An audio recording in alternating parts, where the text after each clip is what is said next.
Hey everybody, this is herculespetix, founder, curator, docent, and gift shop employee of the herculespetix Academy of Comic Book Studies. Today we're going to continue our examination of Echo of Futurepast, the great anthology from the 80s. We're up to number 6, and we have a beautiful Michael Golden cover depicting his character Bucky O'Hare. Just let your eyes rest on that for a minute. So nice. We have the contents page. I was kind of excited to read this issue because last issue, 2 of the series ended, and so we're getting 2 new series in this issue. We start off with Bucky O'Hare. And when we last left off, Dead-Eye Duck Willie and, I always forget her name, the Cat Witch, Jennifer, Jessica, whatever. They're making their escape from the Toad ship, the giant Toad ship. They just make it as the bay doors close. Meanwhile, Bucky and Blinky, the robot, are still having a discussion with the omniscient metaphysical mouse. So basically we found out that almost everything, the whole planet is thought up by him. He's omniscient. He basically, if he thinks about it, he can create anything he wants. But of course, if it's, if he moves away, the thing will disappear. So he makes a landing strip for our 3 escapees. And finally, the full cast is reunited. Just look how nice this art is. That golden. And, the whole time Bucky's arguing with him, it's like, you can do anything. Why don't you just, blow up the Toad ship? And he's like, yeah, that's not my style. I'm kind of a pacifist. But he also tells him that everything in the planet is, created by me, including the plasma, the magma that the toads are sucking into their tanker. Meanwhile, the Toad Commander's freaking out, having a conniption. Love the way he draws him here. Look at this frothing mouth. And basically he just says, screw this. Stop sucking up all the magma. We got enough. And let's pull back. And we're going to go back far enough so we can use our plasma cannon batteries to blow up the whole freaking planet. He's just stunned. He's just furious. So as the Toad ship moves away, it moves out of the range of his influence, his creative influence. And I guess there's a force field that holds the magma in the ship. And if there's no magma, once it disappears, the whole thing implodes. And Dead-Eye Duck is happy as hell. He's like, all those toadies dead in one fell swoop. And the mouse says, no, I would never do that. I teleported all the toads to a safe place where the food is bad and taxes are high, right before it blew up. Now we cut away to San Francisco.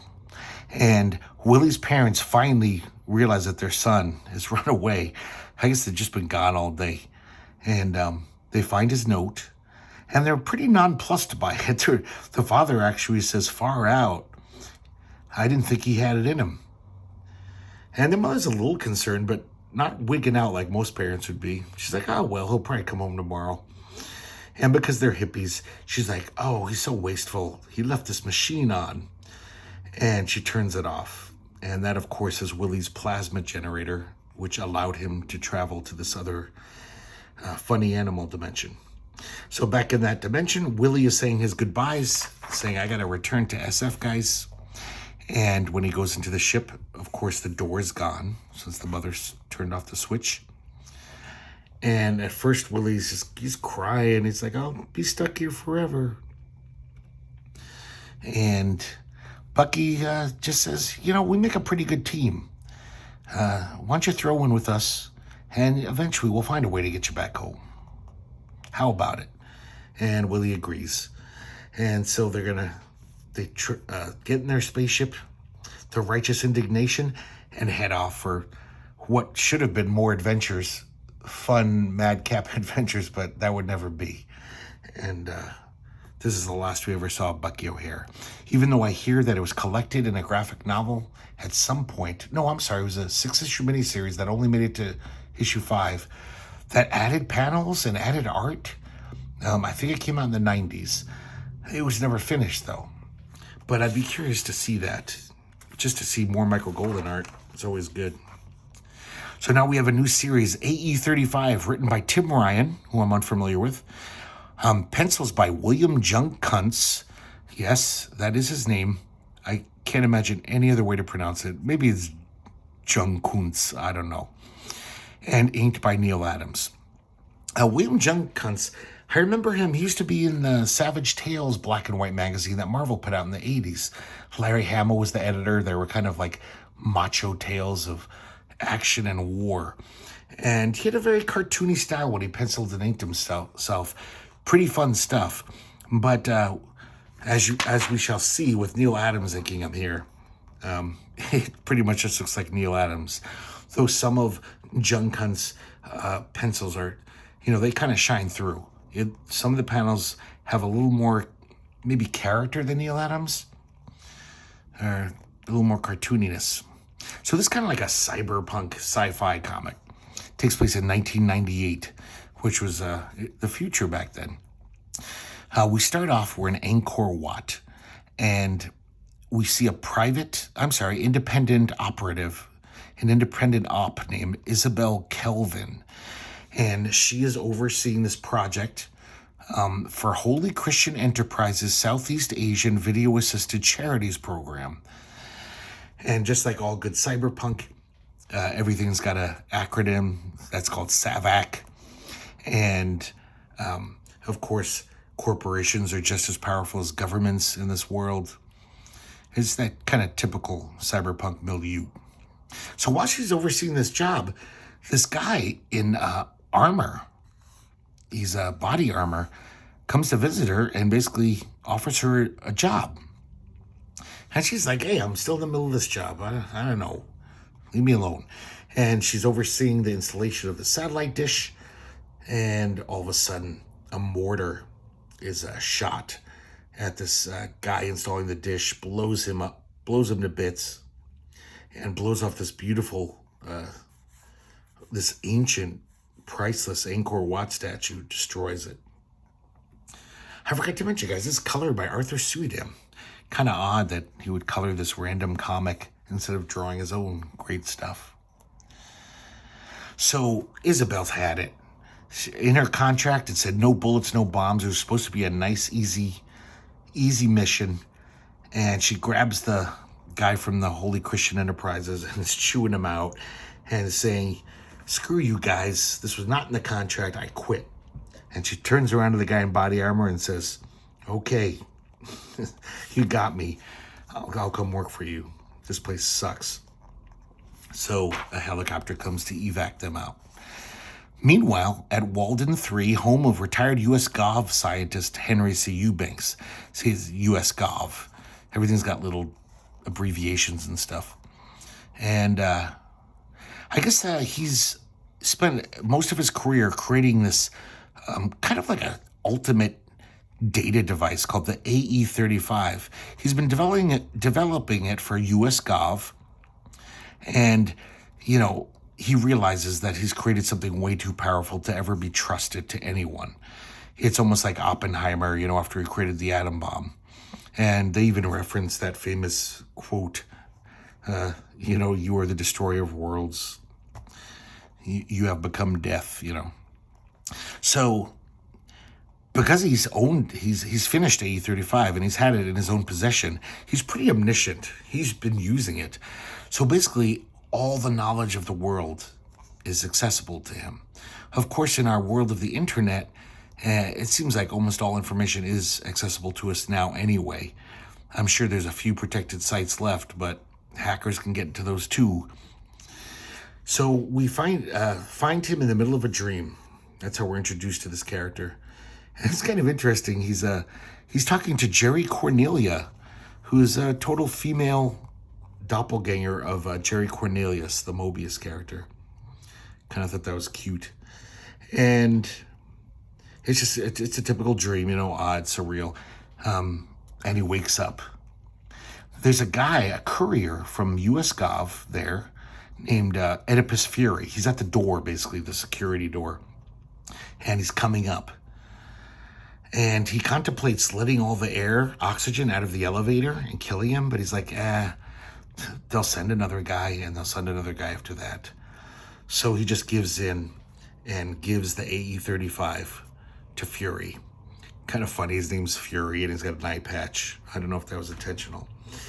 So he doesn't want to give it to the US Gov at all. And he doesn't want to really give it to anyone, because he knows everyone's going to abuse its power. So when he's left alone, he's thinking about his dream. And in the dream, Jerry Cornelia told him that the one who saved your life is betraying you. And he realizes that's Walter, who's the head of agency. Now, also because of his omniscience due to the AE-35, he knows that Nicholas Fury is a double agent. I'm sorry, Oedipus Fury is a double agent. He's actually working for agency. He's not going to bring the AE-35 to the US Gov. And apparently, he knows Isabel and her father, Kelvin. And he also knows that there's going to be a double cross at this cathedral. And he knows that Isabel will be there. It's a nice panel there. And now the comic gets extra confusing because it's jumping through time. We see these two ops who work for agency. Sargasso and Derelict. That's their names. So right here is right after this incident where they made it to the cathedral when they were supposed to, but someone had already come, killed Oedipus Fury, and taken the AE-35. So they're like, it just happened. Let's get in our car. Maybe we can find him. And that's what these panels on the top all are. Them driving, trying to find who did it. Meanwhile, we learn a little bit about the world, because now we flash back to their briefing a few hours earlier when their boss, Walter, at agency, is telling them about the aliens. Yes, with an M. They're major players in this comic. And he's claiming that, nobody seems to know what the aliens are, if they're really aliens or people in biosuits. And that's what Walter is espousing during the briefing. And basically, we find out that there's this corporation that kind of acts like they're this big, benevolent, pro-nature, pro-animal rights corporation called SIS, Synergistic Interfacing Systems. And they seem to be behind this whole aliens. They sell lots of aliens products. Here's their commercials. They do lots of animal rights things. But really, it's just a front. They're just a bunch of terrorists, basically. At least that's the opinion of this one agency agent. So who knows? We'll maybe find out what the real deal is. So we keep flashing back between them pursuing the guy, whoever took the AE-35, and their briefing. And the briefing is a way to show us, a little bit more about this world. So basically, through their conversation, they think that the aliens are actual aliens from outer space. So does Walter, their boss. He's just lying to the public about them being, wearing biosuits, being humans in biosuits, because that's the US Gov's, line. But the US Gov seems to know it, at least in this guy's opinion. Now we even flash back to the scene of when they first got to the cathedral. And, people are saying, oh, they just ran out. And we cut back to them in the car. And we see a car pull up behind them. And you can see in the background, it's two aliens. Now we cut back. and to the cathedral when the incident happened, and we see a motorcycle riding away. And it's Isabel. Now we cut back to the most present, and the aliens open fire on these two guys. Looks like they totally kill them. And then we see a passage from Jerry Cornelia's Slouching Towards Omnet, Slanguage in the Millennial Age. So I guess Jerry Cornelia is a real person, and we'll meet them soon. She seems to think that the aliens and Sis really are this benevolent corporation, and they want lots of good things for the world. We see the car crash with the two agency ops in it after they took on those bullets, and one of the aliens takes off their face mask, and it's a human. So now I don't know what the hell's going on, but we'll find out next issue. We have another chapter of Jean Toulet's Virus. And we find Virus in a car, and he's talking to himself the whole time. Basically, his conscious, or not his conscious, his inner voice. He's the one who's basically doing all the evil and wants him to do evil. So he tells him to swerve into this cat, kill this cat, and Virus basically is talking to himself. He says, no, I couldn't do it. So he's doing all these nice things, and his inner voice is saying, what the hell are you doing? Like, he offers this woman a ride. She has polio. She's got crutches. And he's even like being cordial and nice. And even though the woman is kind of saying things that would piss him off normally, and his inner voice is saying, say something. You're pathetic. You're being so lame.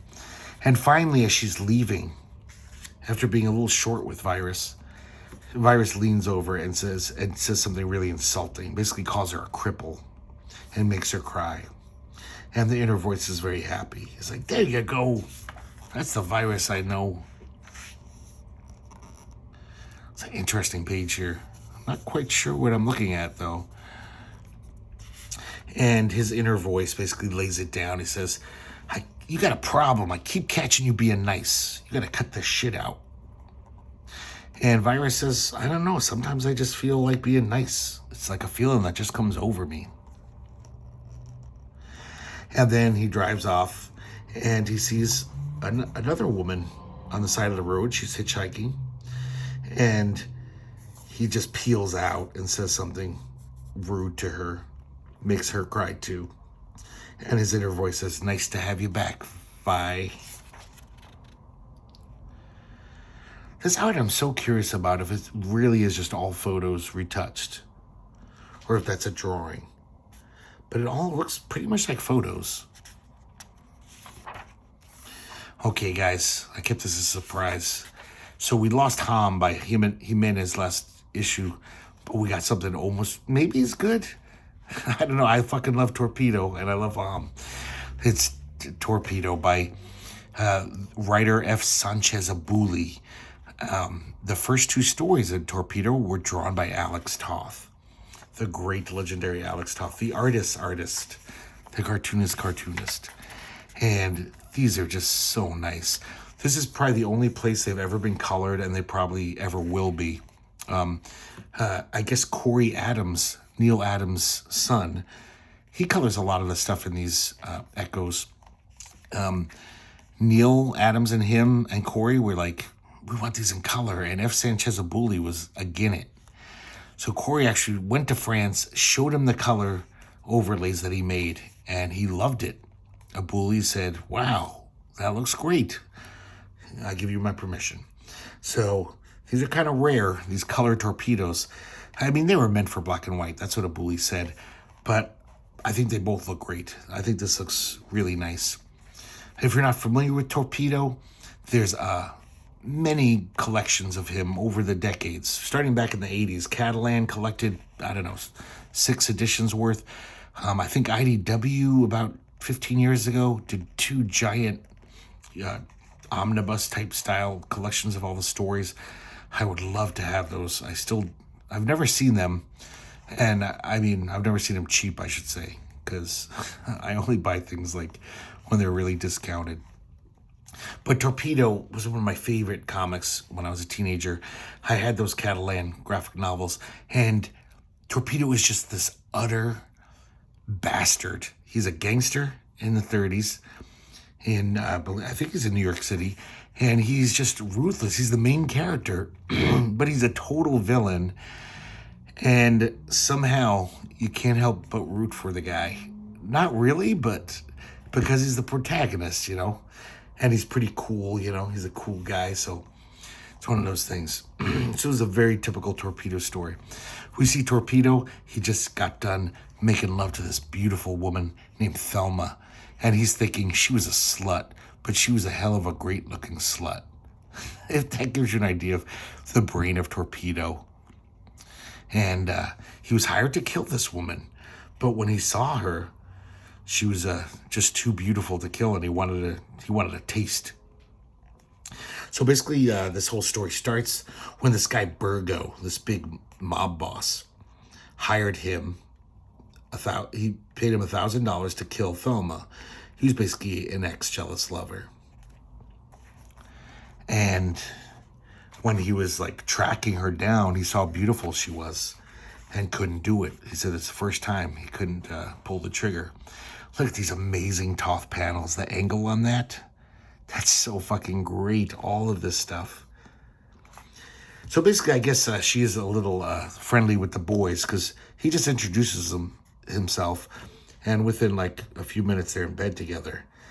And Torpedo actually tells her, he said, I have to tell her the truth. And she cries, and I guess Burgo used to slap her around, and when she left him, he got incredibly jealous, and that's why he hired Torpedo. So he says, I'm not going to kill you, babe. I can't now. Well, I got a plan, though. He calls his best friend, Rascal. He's in a lot of the stories. And he says, take her up to that place in the Catskills. You guys got to hide out for a little while. He goes to Burgo, and he says, hey, I'm here to collect. The job's done. And he says, hey, I haven't read anything in the papers. How do I know you finished her? And he brings her shoes, a perfume scarf,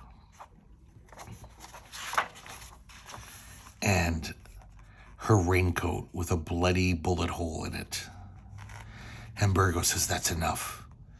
Get the hell out of here. You make me sick. Because deep down he loved her. So knowing she's dead, So he takes his money and goes up to the Catskills. And he has a great time. Basically, he really likes having sex with this woman. But then he runs out of money eventually, so he's got to do some jobs. And one day while he's off on a job, Rascal tells him that Thelma ran off with a new guy. And now Torpedo's in the same position as Burgo.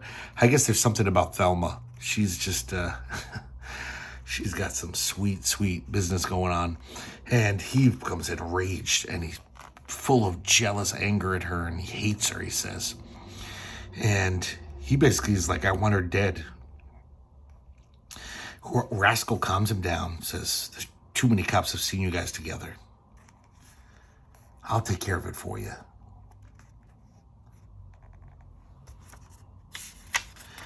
So Torpedo gives him $200. Rascal knows that's all he can afford. Sets up an alibi for himself by hanging out at this bar where everyone can see him. And no amount of alcohol can drown her out of his mind.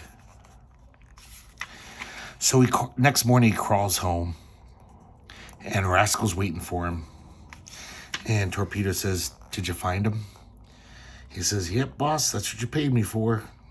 She was awfully cute. But I just wanted to show you.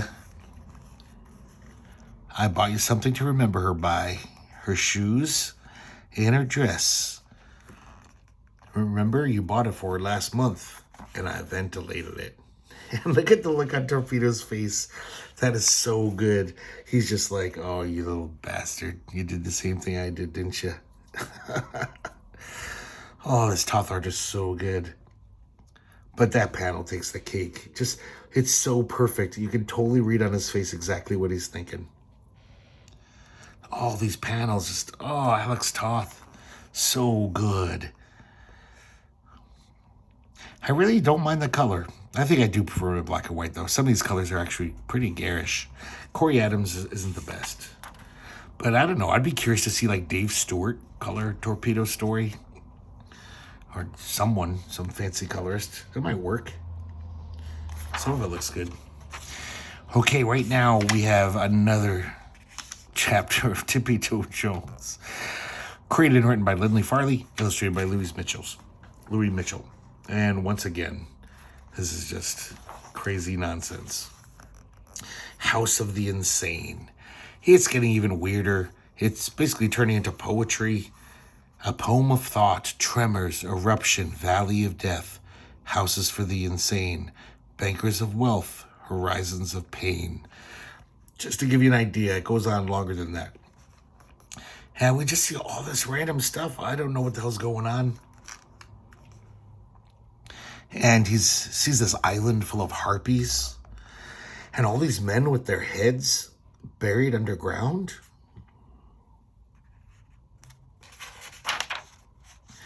And this says Visions of Paradise, so I don't know which is the title.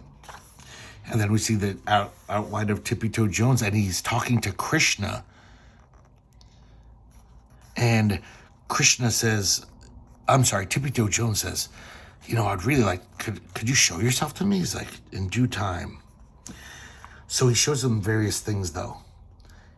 We see these people, I guess there's some kind of purgatory, it looks like.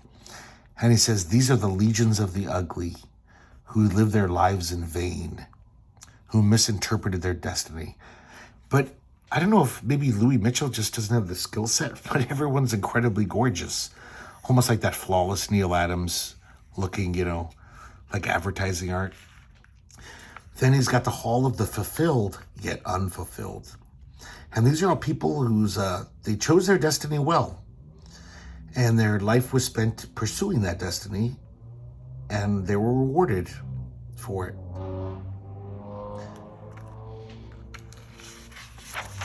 Look at the chops on this guy. He's a really good drawer, this that Louis Mitchell guy. But this is just so silly. And then Krishna finally reveals himself to Tippy Toe. He says, in my left hand I hold the sphere of life. The chalices at my feet are of the Christian covenant. I like how it's like faith, knowledge, understanding, fair play. Like Mr. Terrific. Oh, I guess, yep, that's to be continued. So that's how it ends. And Tippy Toe Jones is very impressed with this Krishna dropping science on his head like that. And he basically, the story finishes with him saying, tell me more, please, oh Krishna. And then we got the coming attraction for next issue. So there you have it, guys. Another pretty damn good issue of Echo Futurepast. I mean, yeah, we lost Halm, like I said, but now Torpedo's in it. One of my favorite comics ever. Every issue is going to have Torpedo. And I'm sure some of you purists might hate the fact that it's colored, but I can deal with it. Whatever. It's okay. To be honest, now I recall, this is where I first read Torpedo. And then I got those Catalan graphic novels because of it. And they stopped publishing them until like 20 years later. So I slowly got all of them, and I just thought, oh, that's all I'll ever have. But, you know, now in this new golden age of comic printing where almost everything's out there, including all the Torpedoes, and I'm too broke to buy them. But one day I'll find them cheap, and I'll be very, very happy that day, because I love every Torpedo story I've ever read. And soon, or maybe soon, one day, I definitely will show off those Catalan Torpedo graphic novels, and we can look at a bunch of Torpedoes together, and that'll be really fun. Hope you guys enjoyed the video today, and I hope to see you next time here at the herculespetix Academy of Comic Book Studies.